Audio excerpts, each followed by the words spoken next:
Ine-Marianne, bonjour. Bonjour Isabella. On se connaît depuis bien longtemps, toutes les deux. J'étais une jeune entrepreneuse quand je suis venue vous voir dans vos magnifiques bureaux de Ine-Marianne & Partners. C'était comme ça que s'appelait votre société de relations presse ? Oui, tout à fait.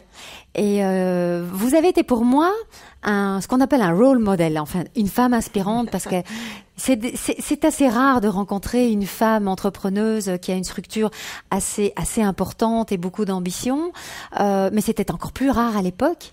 Et donc voilà, vous êtes une des images qui m'a fait grandir et qui m'a confirmée dans mon rôle d'entrepreneuse aussi. Comment êtes-vous arrivée là ?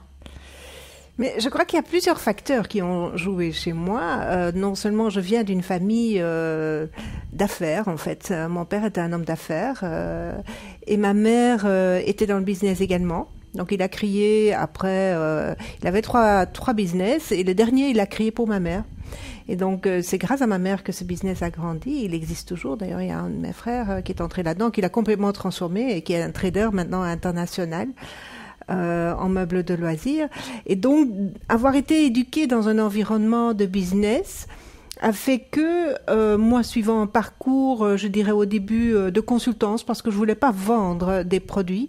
J'étais quelqu'un terriblement intéressé intellectuellement, et donc je voulais conseiller de meilleures approches. Ça, c'était clair très, très vite. Et donc, j'ai fait un parcours pendant 5 ans dans différentes sociétés de conseil. Et une de ces sociétés est une société de conseil en relations publiques. Donc, j'ai remarqué très vite que là, le marché n'était pas suffisamment professionnalisé par rapport à ce que j'avais vécu pendant 5 ans dans une grande multinationale américaine. Et j'ai vu une opportunité. Par l'ambition de qualité, donc. Oui. C'est une différence. Je trouvais que tout se passait trop petit, trop peu ambitieux et trop intégré dans le business. Et moi, je pense que c'est ça que j'ai mis sur le marché. Et donc, j'avais également une volonté de faire grandir ce business lentement, mais sûrement, avec une réputation et uniquement dans un créneau bien précis. Donc, le focus y était depuis les départs également. Et puis voilà, ça a grandi, je crois, par la qualité. Et c'est à ce moment-là, donc vous aviez vraiment une place très très importante en Belgique dans tout ce qui était relations presse. Oui. Et vous avez fusionné avec la plus grande entreprise belge de relations publiques, je crois, c'est Interel.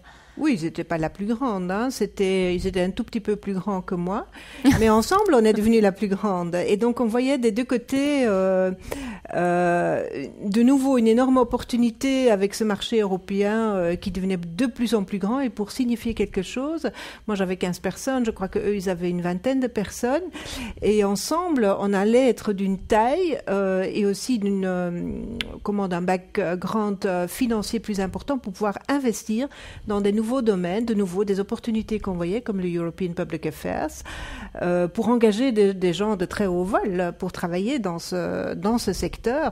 Et c'est d'ailleurs cette partie-là qui a le plus, qui a grandi exponentiellement, puisque 6 ans plus tard, ça représentait à peu près 55% du chiffre d'affaires, et on avait grandi entre 15 et 25-30% chaque année, sauf 1 ou 2 ans, 2001, 2002, qui étaient des années de récession dans le secteur des services. Et donc, c'était de nouveau des opportunités qu'on a vues. Le fait de se mettre ensemble et de pouvoir faire face à des challenges nouveaux et de pouvoir grandir des parties de business qui se présentaient en quelque sorte à nous, qui a fait que j'ai fait ce deuxième grand pas.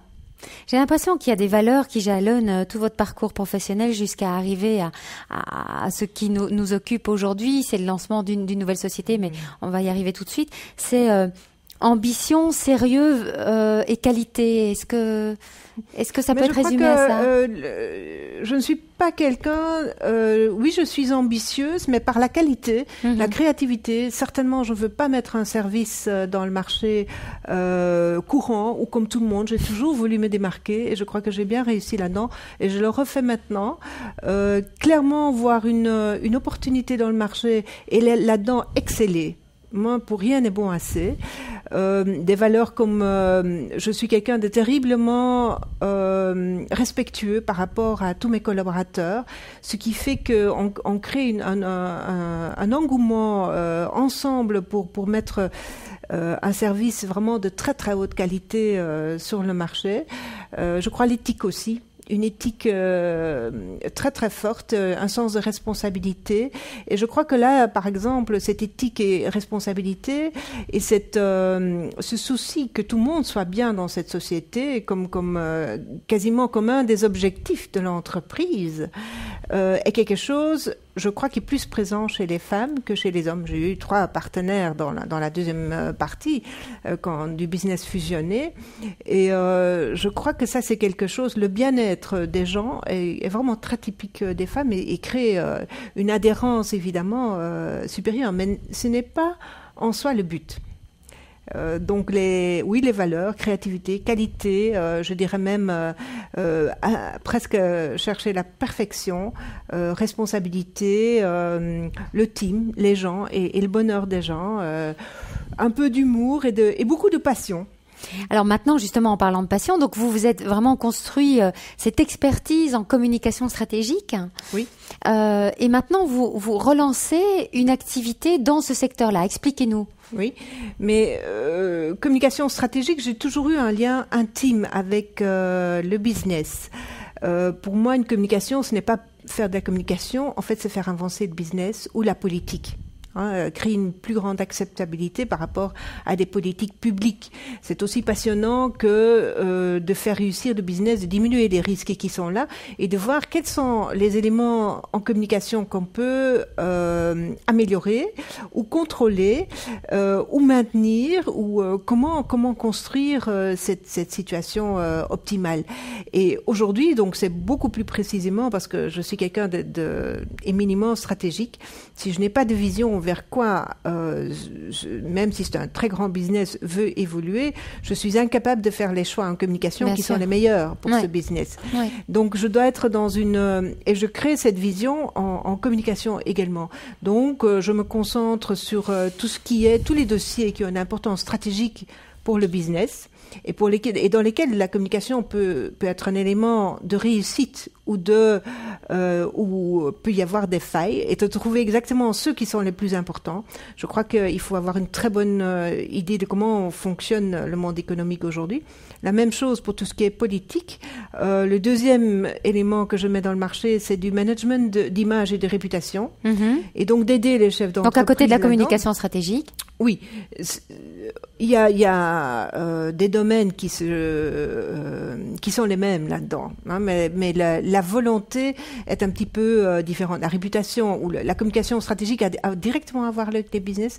La réputation est quelque chose qu'il faut maintenir ou améliorer tout le temps et qu'il faut construire. Parfois c'est une petite chapelle, mais parfois c'est une cathédrale. Et donc il faut excessivement bien avoir une vue d'ensemble pour pouvoir bâtir pierre par pierre ou savoir quelle partie solidifier. Et la dernière partie, c'est du re-engineering, comme je dis, c'est réorganiser, optimaliser les départements et leur communication. Parce que toutes les entreprises, souvent, ils sont très bien outillés aujourd'hui. Mais dans ce qu'ils font, d'après moi, il y a 30 ou 40% qui ne sont pas efficaces. Et donc, améliorer cela. Souvent, il y a trop peu de stratégie. On fait chaque chose bien, mais on n'a pas de vue d'ensemble. Améliorer l'équilibre entre l'insourcing et l'outsourcing, c'est vraiment du management de communication. Donc aujourd'hui, je ne fais pas d'implémentation, ou en tout cas pas dans ma structure, mais je vais chercher avec mes clients les meilleurs ou mieux constituer le mix, je dirais, de communication. Donc cette mission, maintenant, vous l'hébergez dans cette nouvelle organisation, Innemarienne & Company. Oui. Le site internet pour pouvoir vous contacter? Oui, c'est très simple, c'est www.innemarine.eu.